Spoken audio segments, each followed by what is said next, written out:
नमस्कार. मी जयवंत बिरारी, सहाय्यक शिक्षक, श्रीनगर विद्यामंदिर, श्रीनगर, ठाणे. आज 14 जानेवारी, मकर संक्रांती. भारत हा सणवारांचा देश म्हणून ओळखला जातो. भारतीय संस्कृतीत जवळपास दर महिन्याला एक सण असतोच. थंडीच्या दिवसात वर्षाच्या सुरुवातीला येणारा सण म्हणजे मकर संक्रांती. विशेष म्हणजे इतर सणांची तारीख ही पंचांगानुसार बदलत असते, मात्र संक्रांत ही दरवर्षी 14 जानेवारी या तारखेलाच येते.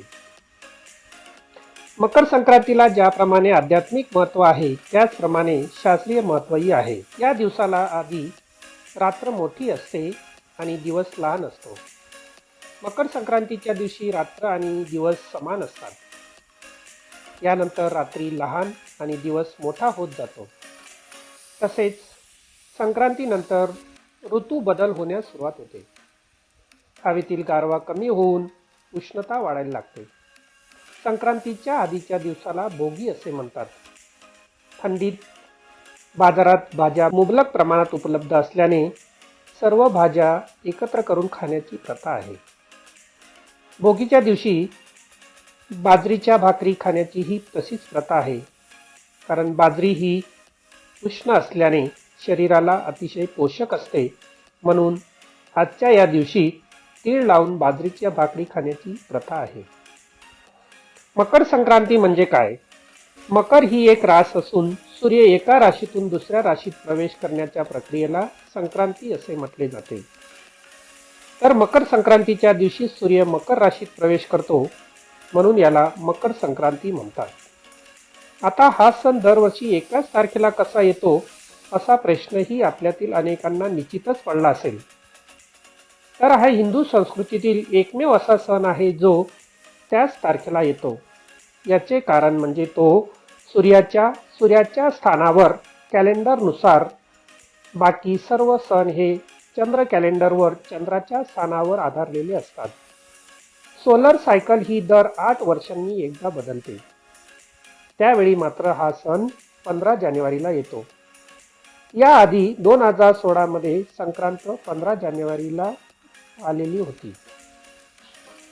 मकर संक्रांतीला तीळ आणि गूळ यांचे लाडू किंवा वड्या तयार करण्याची पद्धत आहे.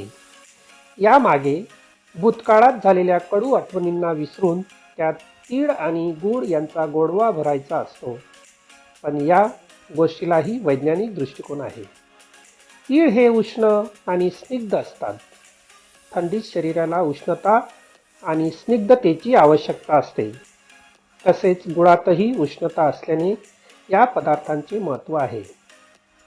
भारताव्यतिरिक्त इतरही देशात हा सण साजरा केला जात असतो. संक्रांत हा सण केवळ भारतातच साजरा होतो असे नाही, तर आशिया खंडातील अनेक ठिकाणी तो सण साजरा केला जातो. नेपाळमध्ये याला माघी किंवा माघी संक्रांत, थायलंडमध्ये सोंक्रान, लाओमध्ये पी मा लाओ आणि म्यानमारमध्ये थिंग्यान असे म्हटले जाते.